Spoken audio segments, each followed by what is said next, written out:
اپنے من میں ڈوب کر پا جا سراغ زندگی. قرآن کیا کہتا ہے؟ وَفِي أَنفُسِكُمْ أَفَلَا تُبْصِرُونَ.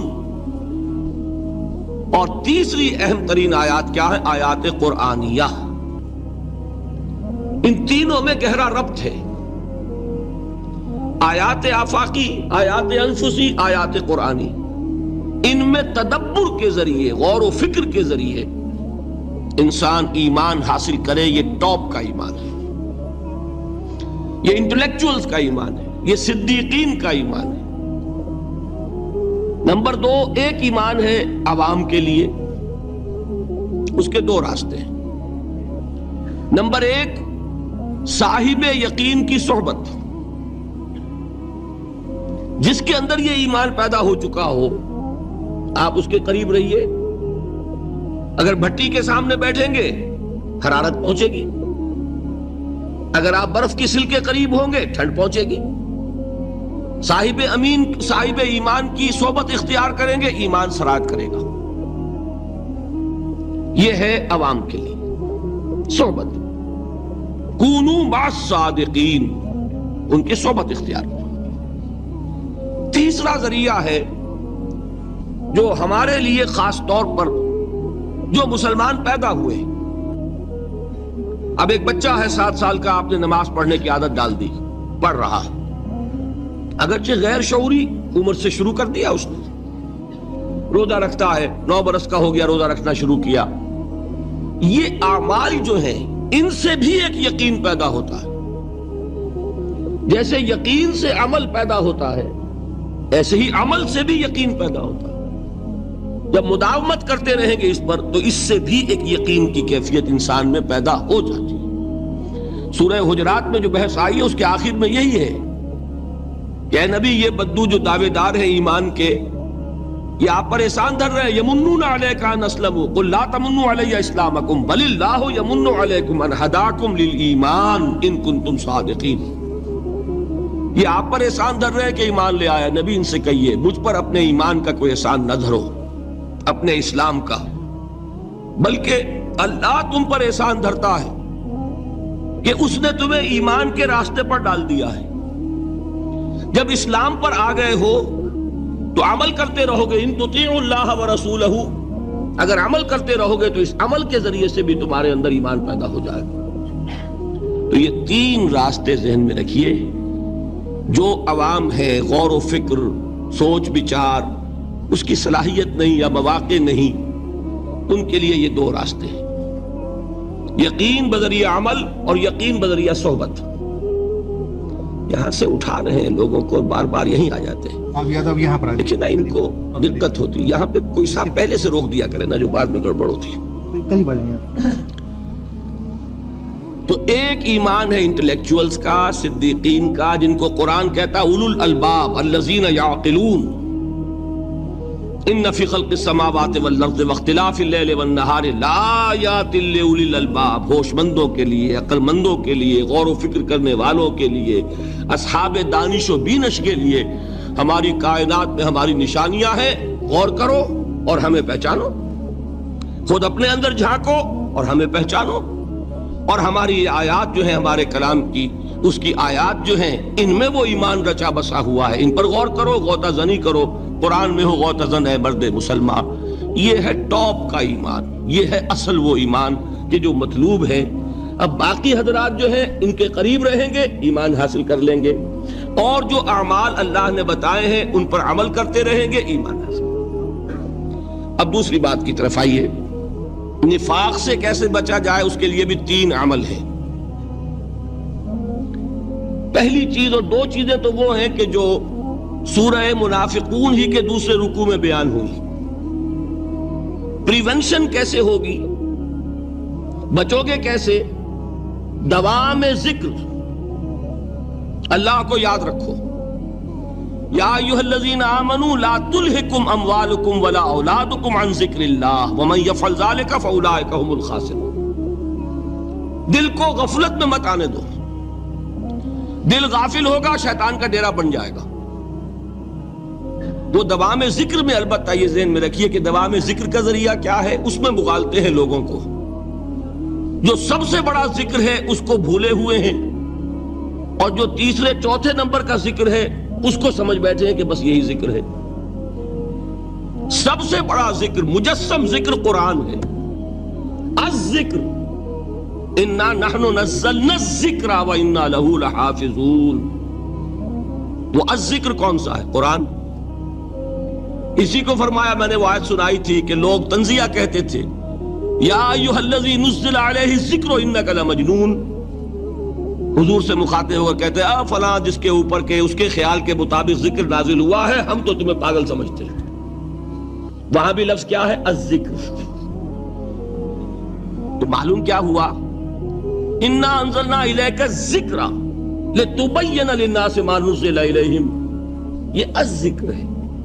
تو اس سے بڑا ذکر کوئی نہیں. تلاوت قرآن، تدبر قرآن، غور و فکر قرآن کا، قرآن کو یاد کرنا. اس پر میرا کتاب چاہے مسلمانوں پر قرآن مجید کے حقوق، اب تو یہاں شاید کوئی کتاب موجود نہیں رہی ہے. بہرحال اگر آپ کو ضرورت ہوتی ہے پاکستان سے منگا لیتے ہیں ہر شے، پڑھیے انشاءاللہ آ جائے گی چیزیں. نمبر 2 ذکر کیا ہے؟ اقیم الصلاۃ لذکری. نماز کو قائم کرو میری یاد کے لیے. یہ ذریعہ ذکر میں وہ تو ہے ہی مجسم ذکر، اور یہ ذریعہ ذکر میں سب سے اہم ہے. یہ عملی ذکر بھی ہو رہا ہے اور قولی بھی ہو رہا ہے. سورہ فاتحہ پڑھی آپ نے، قرآن شریف کی کچھ آیات پڑھی، پھر رکوع کیا. یہ رکوع جو ہے یہ آپ کا عملی ذکر ہے کہ آپ نے اپنے وجود سے اللہ کی عظمت کو تسلیم کیا. پھر آپ سجدے میں گرے، یہ آپ کا عملی ذکر ہے کہ اپنے وجود سے آپ نے اللہ کی عظمت کو اور تسلیم کیا. تیسری چیز ہے مسنون دعائیں اور مسنون اذکار جو حضور سے ثابت ہو. ہمارے ہاں کیا ہو گیا؟ مجھے فلاں بزرگ نے یہ چیز بتائی ہے، وہ تو پڑھتے چلے جا رہے ہیں. نہ قرآن سے دلچسپی، نہ اذکار مسنونہ سے دلچسپی. ادعیہ معصورہ، آپ غور کریں گے کہ زندگی کے ہر عمل کے لیے حضور کی دعا موجود ہے.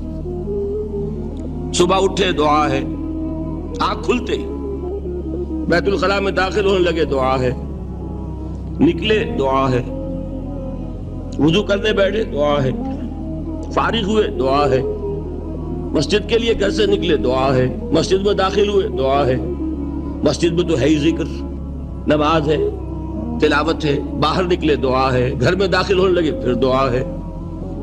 سواری پر سوار ہو رہے ہیں دعا ہے، اتر رہے ہیں دعا ہے، شیشہ دیکھ رہے ہیں دعا ہے، کپڑے پہن رہے ہیں دعا. زندگی کا کوئی عمل نہیں یہاں تک کہ جو تعلق زن و شو ہے، جس کو کہ خالص حیوانی بات سمجھا جائے گا، اس کے لیے بھی دعا ہے. غفلت میں وہ کام بھی نہیں کرتا. سمجھ رہے ہیں آپ؟ اب آپ غور کیجئے، اس میں کوئی اضافی وقت نہیں لگا، کوئی اضافی پوسچر اختیار نہیں کیا، آپ نے یوں بیٹھو، اس طرح بیٹھو، یوں کرو. کوئی آپ کا وقت اضافی نہیں لگا. جو کام کر رہے ہیں اور آپ اللہ کو یاد کر رہے ہیں، اور وہ اللہ کی یاد اس کام کی مناسبت سے ہے. ان ادعیہ معصورہ سے 2 تعلق جڑ گئے انسان کے. دعا کس سے کر رہے ہیں؟ اللہ سے. جڑا کہ نہیں؟ اور یہ الفاظ کس کے ہیں؟ محمد رسول اللہ کے. تو آپ کے 2 تعلق جڑ گئے. آپ اپنی جی سے گھڑ کر دعا مانگیں گے تو پہلا تعلق تو ہو جائے گا، دوسرا نہیں ہوگا. بہتر سے بہتر دعا مانگ لیں آپ. لیکن حضور سے جو معصور اور مسنون الفاظ جب آپ زبان سے نکالتے ہیں تو آپ کا تعلق اللہ سے بھی ہوا بذریعہ دعا، اور وہ الفاظ چونکہ حضور کے ہیں صلی اللہ علیہ وسلم تو حضور کے ساتھ ہوا. یہ تیسرا درجہ ہے. چوتھے درجے میں میں مانتا ہوں کہ ایک ہوتی ہے خاص کسی شخص کے امراض کی تشخیص کرنے کے بعد تجویز. کوئی اگر طبیب ہے، ماہر طبیب روحانی، وہ آپ کو دیکھے گا تو اندازہ لگائے گا کہ آپ میں کیا کمی ہے، اس کے مطابق آپ کو ذکر بتائے گا. بھئی فلاں آیت کا مراقبہ کیا کرو. کسی میں بزدلی ہوتی ہے، کسی میں مال کی محبت زیادہ ہوتی ہے، کسی میں توکل کی کمی ہے، کسی میں شہرت کی خواہش ہے، نمایاں ہونے کا جذبہ ہے، کسی میں تکبر ہے. سب کا ایک سا برس تو نہیں ہوتا نا. تو یہ در حقیقت اندھے کی لاٹھی سے نہیں چلنے والی بات. یہ تو ماہر کی کام ہے کہ وہ تجویز کرے کہ تمہارے لیے خاص طور پر ذکر یہ ہے. در حقیقت ہمارے جو یہ سلسلے تھے سلوک کے، یہ بڑے ماہر ہوتے تھے، یہ لوگ بڑے ماہر اطباء تھے. یہ جو علم نفسیات ہے اس کے ہمارے صوفیاء سے بڑھ کر کبھی کوئی عالم گزرا ہی نہیں دنیا میں. فرائیڈ کیا ہے اور ایڈلر کیا ہے اور یونگ کیا ہے، بچے ہیں. ہمارے صوفیاء اکرام نے جس طرح انسان کی نفسیات کو سمجھا اور وہ ان کی مناسبت سے تجویز کرتے تھے. لیکن اس کو رکھا جائے گا چوتھے نمبر پر. جیسے مولانا احمد علی صاحب فرمایا کرتے تھے، بھائی اس آیت کا مراقبہ کیا کرو. مراقبے کیا معنی؟ اب انہوں کو ان الفاظ کو بھی ہم نے خام خواہ کچھ خاص ایک شکل دے دی. مراقبہ کیا؟ توجہ کرنا، دھیان کرنا، خاص اس آیت کے اوپر، اس کے معانی پر اپنے ذہن کو جمانا. وہ کیوں ہے؟ تاکہ آپ کے اندر جو کمی ہے اس کی تلافی اس سے ہو.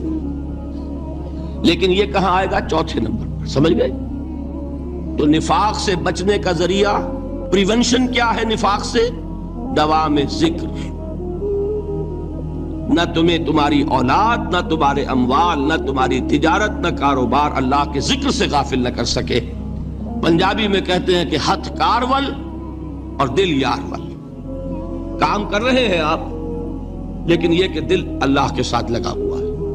زبان تر ہے اللہ کی یاد سے.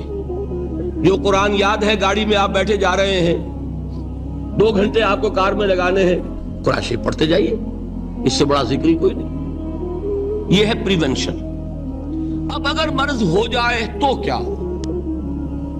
اس کے لیے 2 چیزیں ضروری ہیں. ایک دیکھیے، عجیب ہے یہ، نفاق کا علاج انفاق سے. صرف ایک الف لگانا. انفاق کے معنی اور ہے. یہ بنا ہے کس سے؟ نفقت الدراہم، پیسے ختم ہو گئے، مک گئے. یا نفق الفرس، گھوڑا مر گیا. تو مال کو کھپانا، لگانا اللہ کی راہ میں. اگر دل میں نفاق کی کوئی آلائش آئی ہے تو اس کا ازالہ ہوگا انفاق فی سبیل اللہ سے. مال اللہ کی راہ میں دیجئے، صدقہ کیجئے، خیرات کیجئے، دیجئے، اللہ کے دین میں لگائیے. جتنا لگائیں گے نفاق دھل جائے. اس لیے کہ اصل سبب نفاق کا ہے ہی حب دنیا، دنیا کی محبت. لہذا اس کا ازالہ ہوگا جو سب سے محبوب شے ہے، مال. انہ لحب الخیر لشدید. مال محبوب ترین ہے کہ نہیں؟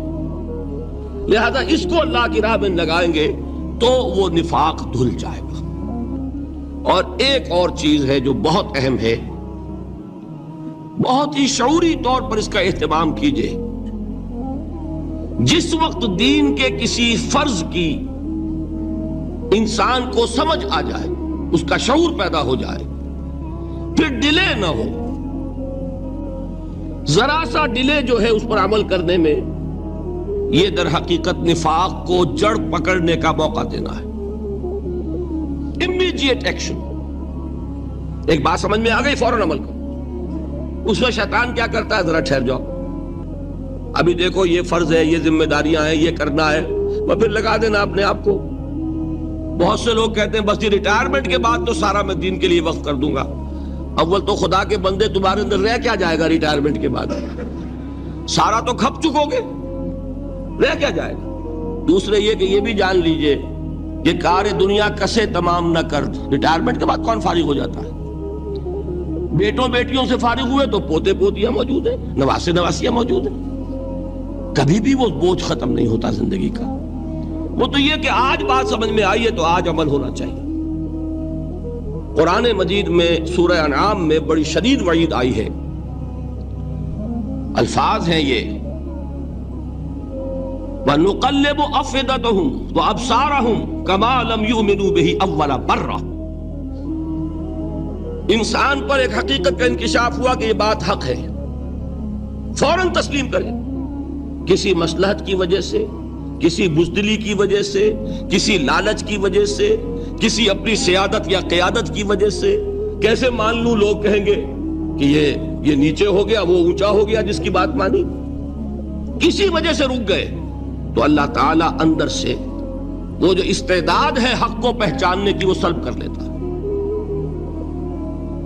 وَنُقَلِّبُ أَفْئِدَتَهُمْ وَأَبْصَارَهُمْ. ہم الٹ دیں گے ان کے دلوں کو بھی اور ان کی آنکھوں کو بھی.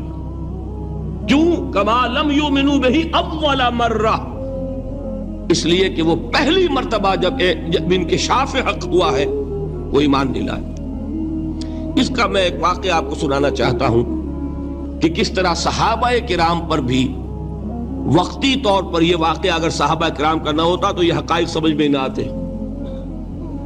غزوہ تبوک کے موقع پر یہ میں جملہ انکمپلیٹ رہ گیا، ضعف ایمان کا حملہ ہو جاتا تھا، نفاق کا نہیں معاذ اللہ، لیکن ضعف ایمانی کی اگلی منزل شروع ہو جاتی ہے نا نفاق۔ یہاں جھوٹ بولنا شروع کیا نفاق، جھوٹی قسمیں کھانی شروع کی سیکنڈ سٹیج، اور جہاں مومنین صادقین سے بغض اور عداوت پیدا ہو گیا وہ تھرڈ سٹیج۔ تو وہ ضعف ایمان کا کیسے ہوتا ہے یہ حضرت کعب ابن مالک نے بڑی تفصیل سے بیان کیا ہے۔ غزوہ تبوک کے موقع پر جہاں منافقین نے آ کر جھوٹے بہانے بنائے، جھوٹی قسمیں کھائیں اور حضور سے ایگزمپشن لے لی، چھٹی لے لی، رخصت لے لی، وہاں 3 ایسے صحابہ بھی تھے جو مومن صادق تھے، لیکن وقتی طور پر شیطان نے انہیں ورغلایا۔ کیسے ورغلایا وہ سمجھ لیجیے۔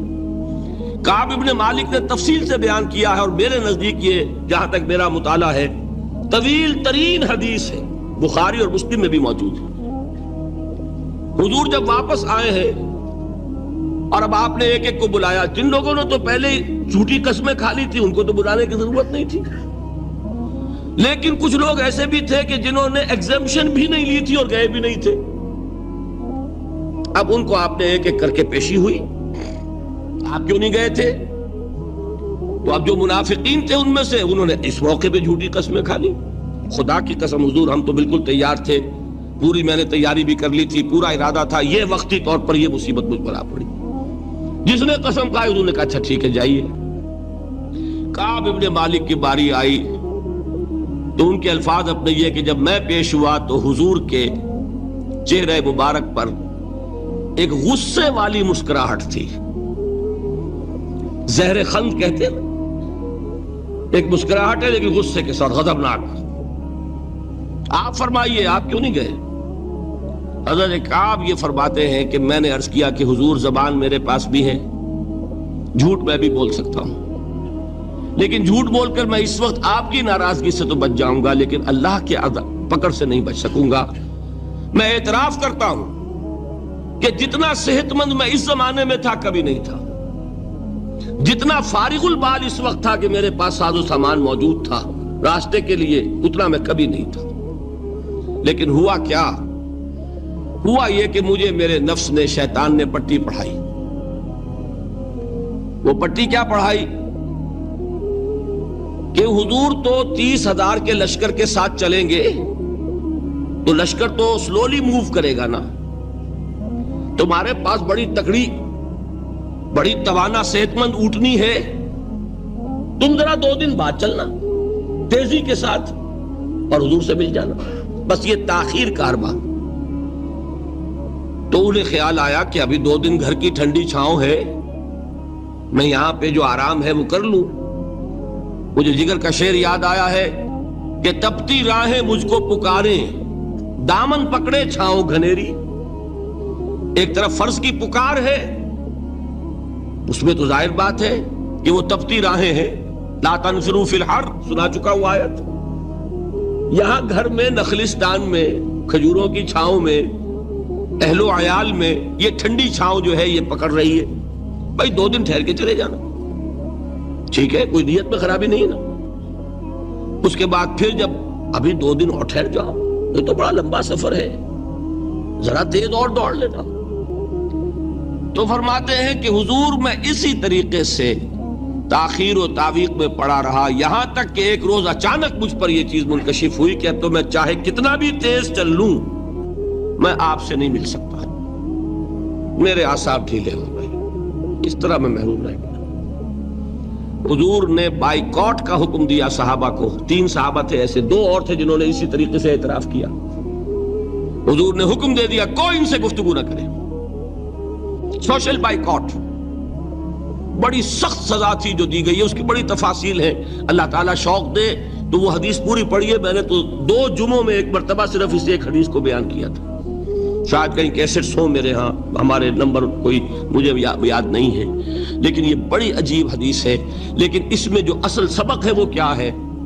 اس طریقے سے شیطان لیت و لال، تاخیر، تعویق، ابھی کیا جلدی ہے، ذرا اس کام سے فارغ ہو لو، ذرا پھر تلافی کر لینا، ذرا زیادہ زور سے کام کر لینا، یہ وہ چیز ہے کہ جو وہ تو خیر صحابی تھے، بچ گئے۔ اگر وہاں جھوٹی قسم بھی کھا دیتے تو گئے تھے۔ یہ تو اتنا ہی ہے نا، مردی و نامردی قدم فاصلہ دارت۔ اس میں تو یہی ہے کہ ذرا ایک جھوٹی قسم کھا دیتے، جھوٹے بہانہ بنا دیتے تو اب ضعف ایمان نہ رہتا، وہ نفاق کی سرحد شروع ہو جاتی۔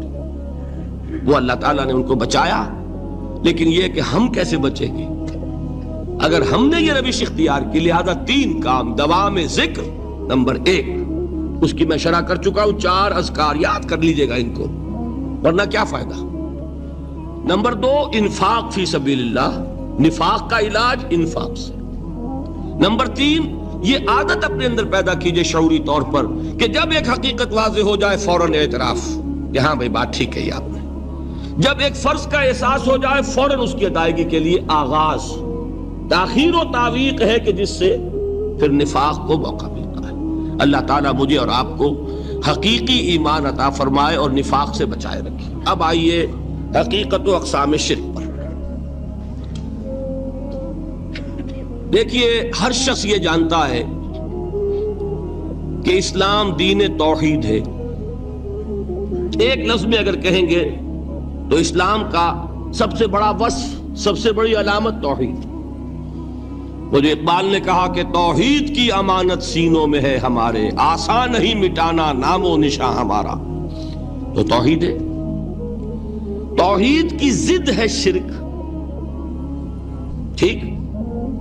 اس سے میں ایک نتیجہ نکالتا ہوں، کوئی مسلمان جان بوجھ کر مشرک نہیں ہو سکتا، یہ میرا نتیجہ ہے۔ جان بوجھ کر مشرک نہیں ہو سکتا۔ وہ شرک میں مبتلا ہوگا تو ناسمجھی میں ہوگا، نادانی میں ہوگا، وہ اسے شرک نہیں سمجھے گا۔ یہ ممکن نہیں ہے کہ کوئی مسلمان ہو، گیا سے گیا مسلمان، گزرا سے گزرا مسلمان، گھٹیا سے گھٹیا مسلمان، لیکن وہ شرک کو شرک سمجھتے ہوئے اس میں آلودہ ہو جائے۔ ہوتا کیا سمجھ میں نہیں آتا کہ شرک، تو ضرورت بہت ہے کہ ہم یہ پہچانیں کہ یہ شرک ہے کیا۔ دوسری بات یہ جان لیجئے، ہمارے دین میں ناقابل عفو جرم کون سا ہے؟ شرک۔ 2 مرتبہ بیان فرمایا گیا سورہ نساء میں صرف، ان اللہ لا یغفر ان یشرک بہ ویغفر ما دون ذلک لمن یشاء۔ اللہ تعالیٰ اسے تو ہرگز نہیں بخشے گا کہ اس کے ساتھ شرک کیا جائے، ہاں اس سے کم تر جس کو چاہے گا معاف فرما دے گا۔ نوٹ کر لیجئے، اس کی بھی اندر بھی اوپن لائسنس نہیں ہے کہ بقیہ سارے گناہ لازماً معاف کر دے گا، یہ نہیں ہے۔ اس سے تو آپ میں جرت پیدا ہو جائے گی، باقی سب کیے جاؤ، یہ نہیں۔ جس کو چاہے گا بخش دے گا، لیکن امید ضرور دلا دی کہ شرک سے کم تر کوئی گناہ ہو تو اس کی بخشش کی بغیر توبہ کے اللہ تعالیٰ نے امید دلائی۔ توبہ سے تو شرک بھی معاف ہو جائے گا، اس سے مراد کیا ہے؟ بغیر توبہ کے۔ اللہ تعالیٰ نے فرمایا کہ اور گناہوں کے بارے میں تو امید کی جا سکتی ہے، لیکن شرک کے بارے میں ہرگز نہیں۔ اہمیت واضح ہو گئی مزید۔ نمبر 3، اس شرک کی ہماگیریت کا عالم یہ ہے کہ سورہ یوسف کی آیہ مبارکہ ہے، وَمَا يُؤْمِنُ أَكْثَرُهُمْ بِاللَّهِ إِلَّا وَهُمْ مُشْرِكُونَ۔ انسانوں کی اکثریت کا حال یہ ہے کہ وہ اللہ پر ایمان نہیں رکھتے مگر کسی نہ کسی قسم کے شرک کے ساتھ۔ یہ یونیورسلٹی ہے اس کی کہ اللہ کو بھی مان رہے ہیں لیکن کسی نوع کا شرک جو ہے وہ بھی لگا رکھا ہے۔ وَمَا يُؤْمِنُ أَكْثَرُهُمْ بِاللَّهِ، انسانوں کی اکثریت کا حال یہ ہے کہ وہ ایمان نہیں رکھتے اللہ پر، الا وہم مشرکون، مگر یہ کہ کوئی نہ کوئی شرک بھی کرتے ہیں۔ چوتھی بات یہ سمجھیے کہ شرک ہر دور میں بھیس بدل کر آتا ہے. یہ ضروری نہیں ہے کہ شرک کی جو قسمیں آج سے 200 برس پہلے تھی صرف وہی آج بھی رہے. ہو سکتا ہے کہ بالکل نئی شکلیں اس شرک نے اختیار کر لی. اس سے کیا نتیجہ نکلا کہ اگر اجتہادی بصیرت نہیں ہوگی تو ہو سکتا ہے کہ ایک شخص جو ہمارے سابق علماء نے لکھ دیا کہ یہ چیز شرک، یہ چیز شرک، یہ چیز شرک، یہ چیز شرک، آج سے 500 برس پہلے کا انسان بڑے سے بڑا عالم دین اپنے زمانے کے شرک کو پہچان کر تو لکھ سکتا ہے. اس سے تو آپ بچ رہے ہیں. امام ابن تیمیہ نے اس کو شرک قرار دیا، اس کو شرک قرار دیا، اس کو شرک قرار دیا. کوئی شخص ہے جو اس سے تو بچ گیا. امام صاحب کی دی ہوئی بصیرت سے اس نے ان جو اقسام ہے شرک کی ان کو پہچان لیا. لیکن یہ عین ممکن ہے کہ آج کے شرک کو وہ نہ پہچان رہا ہو. اپنی جگہ وہ سمجھ رہا ہو اپنے آپ کو بہت بڑا موحد، جبکہ اس دور کا جو شرک ہے اس میں ملوث ہو. اس کو میں نے کہا ہے کہ اس شرک کے بارے میں بڑی اجتہادی بصیرت کی ضرورت ہے. فارسی کا ایک شعر ہے، بڑا پیارا شعر ہے، بہر رنگے کے خواہی جامہ می پوش، من انداز قدت رامی شناسم. اپنے محبوب سے کہہ رہا ہے شاعر کہ تم جس طرح کا چاہو لبادہ اوڑھ لو، میں تمہیں تمہارے قد سے پہچان لوں گا. کتنا ہی چھپا لو اپنے آپ کو، کیسے ہی لباس بدل لو، بہر رنگے کے خواہی جامہ می پوش، من انداز قدت رامی شناسم، میں تمہارے قد سے تمہیں پہچان لوں. یہ اگر بصیرت نہ ہو کہ شرک کو اس کے قد سے پہچان سکیں آپ، اس کے لیے ضرورت ہے اصولوں کی. دیکھیے جس طرح الجبرا کے اصول ہوتے ہیں، فارمولا ہے، فارمولا ہاتھ میں آ گیا، مسئلے حل کرتے چلے جا رہے ہیں، آپ اپلائی کرنے کی دیر ہے فارمولے کے. اگر آپ نے صرف گنتی کر کے کسی زمانے کے شرک وہ تو سمجھ لیے، لیکن وہ بصیرت باطنی حاصل نہیں ہوئی، اجتہادی بصیرت، وہ اصول ہاتھ میں نہیں آئے کہ جس سے آپ پہچان سکیں، تو ہو سکتا ہے کہ اس دور کے شرک کو آپ نہ پہچان سکیں. اس کے لیے ضرورت ہے کہ اصل اصول ہاتھ میں آ جائیں تاکہ ان اصولوں پہ اپلائی کریں. ایک بات مجھ سے اور سن لیجئے، میرا اپنا یہ تاثر ہے، ہمارے دین میں خیر، بھلائی، نیکی، چاہے وہ نظریے کی ہو، علم کی ہو، عقیدے کی ہو، عمل کی ہو، اخلاق کی ہو، وہ سب کیا ہے؟ وہ توحید ہی کے شجرہ طیبہ کی شاخیں ہیں. اور شر، برائی، گمراہی، خیالات کی ہو، نظریات کی ہو، علم کی ہو، عقیدے کی ہو، عمل کی ہو، اخلاق کی ہو، سب کے ڈانڈے شرک کے شجرہ خبیثہ سے ملتے ہیں. اس شجرہ خبیثہ کے برگوبار ہے جو بھی برائی ہے، عمل کی یا علم کی، اور اس شجرہ طیبہ کے برگوبار ہے جو بھی خوبی ہے، عمل کی یا عقیدے. یہ میرا تاثر ہے. اور جب تک اس انداز میں وہ آپ کو اندرونی رشتے ظاہر نہیں ہوں گے، آپ پر منکشف نہیں ہوں گے، وہ اجتہادی بصیرت جو ہے پیدا نہیں ہو سکے گی. اب آئیے ایک اور بات دیکھیے، شرک میں اور الحاد میں کیا فرق ہے، یہ بھی ہم نہیں سمجھتے. الحاد، مادہ پرستی، وہ کیا ہے؟ ایتھیزم، کسی بھی خدا کا انکار. ہمارے آج کے دور کی سب سے بڑی گمراہی یہ ہے. شرک کیا ہے؟ خداؤں کو ماننا. یہ کیا ہے؟ تھیزم ہے، لیکن پولی تھیزم ہے. توحید کیا ہے؟ مونو تھیزم ہے، ایک خدا کا ماننا. لیکن شرک کے اندر ایک اور حقیقت کو پہچان لیجئے، شرک میں ہمیشہ ٹاپ پر ایک خدا کو مانتے ہیں، باقی سارے خدا نیچے ہوتے ہیں. اوپر جا کر وہ توحید ہوگی ہمیشہ. کوئی مشرکانہ نظام ایسا نہیں ہے جو ٹاپ پر جا کر توحید نہ بن جائے. دیکھیے ہندو دیویاں دیوتا بے شمار، لیکن مہادیو وہ بھی کیا دو ہیں؟ مہادیو وہ تو ایک ہے.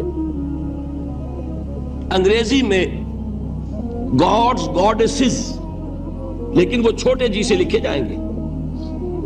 چھوٹے جی سے لکھے جانے والے gods and goddesses, Roman mythology ہو، گریک مائتھولوجی ہو، ان دیویوں دیوتاؤں کے نام ہی آپ نہیں یاد کر سکتے.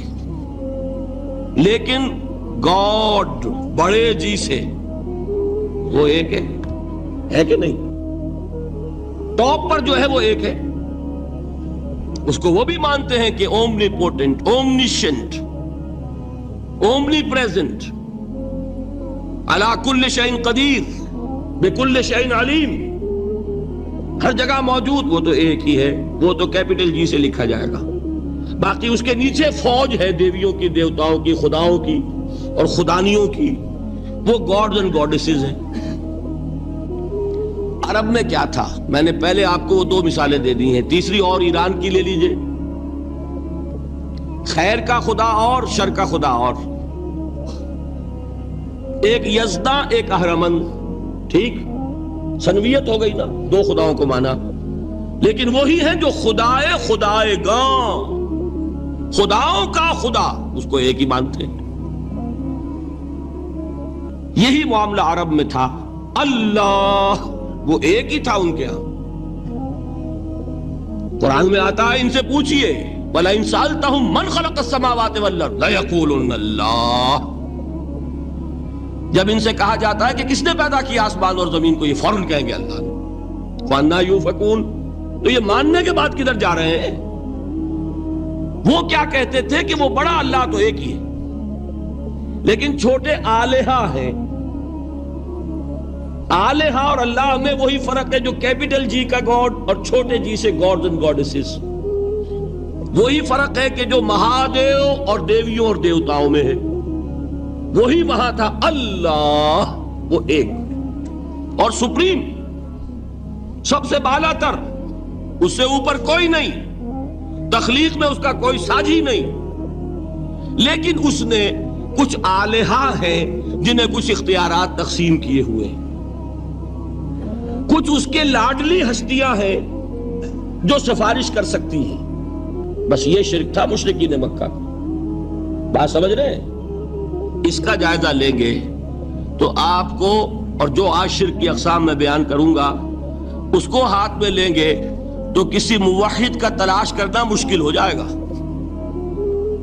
ڈھونڈ اب ان کو چراغ رخ زیبا لے کر. آج جن کا نام مسلمان ہے ان کی اکثریت کسی نہ کسی نوع کے شرک میں مبتلا ہے.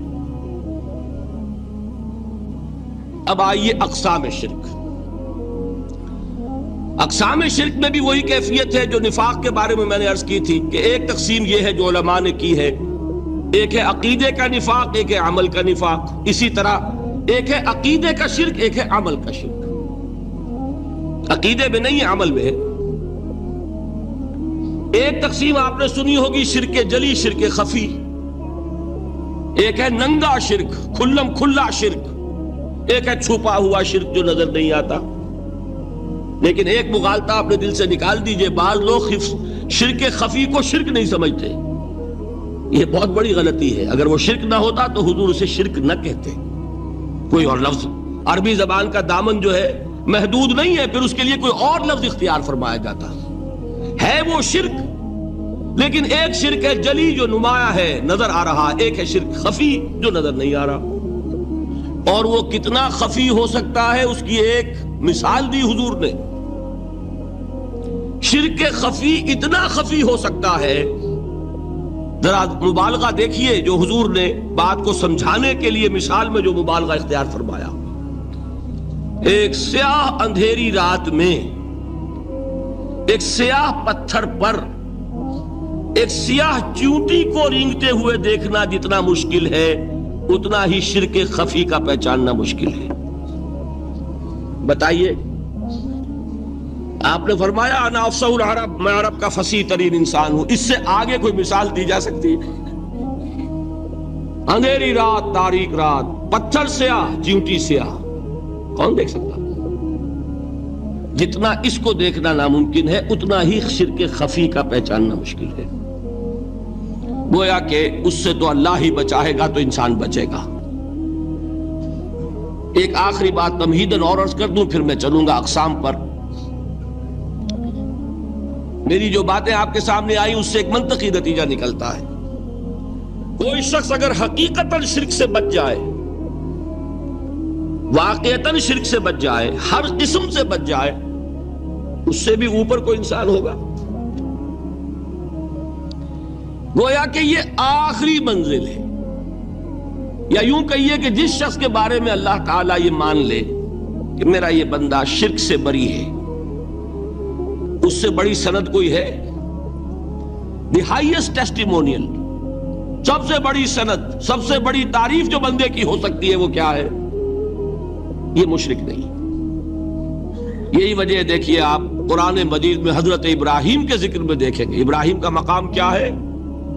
خلیل اللہ، ابو الانبیاء، امام الناس، تین نسبتیں ہیں، تینوں بڑی عظیم۔ اللہ کے ساتھ نسبت کیا ہے؟ خلیل، واتخذ اللہ ابراہیم خلیلا۔ ابو الانبیاء، کتنے نبی ہیں ان کی نسل میں؟ اسحاق اور اسماعیل سے چلیے، پھر یعقوب اور یوسف، اور پھر چلیے موسیٰ اور ہارون، اور پھر چلیے سارے انبیاء بنی اسرائیل کے، حضرت عیسیٰ، پھر یہاں تک کہ محمد الرسول اللہ کس کی اولاد ہے؟ ابراہیم کی، ابو الانبیاء۔ اور نمبر 3، انی جاعلک للناس اماما، امام الناس۔ اور قرآن میں جو سب سے بڑی سند انہیں دی جاتی ہے وہ کیا؟ وما کان من المشرکین۔ تو ابراہیم مشرکین میں سے نہیں تھے۔ معلوم ہوا کہ یہ سب سے بڑی سند ہے، سب سے بڑا سرٹیفکیٹ ہے، سب سے بڑا ٹیسٹیمونیل ہے جو اللہ کی طرف سے کسی کو مل جائے۔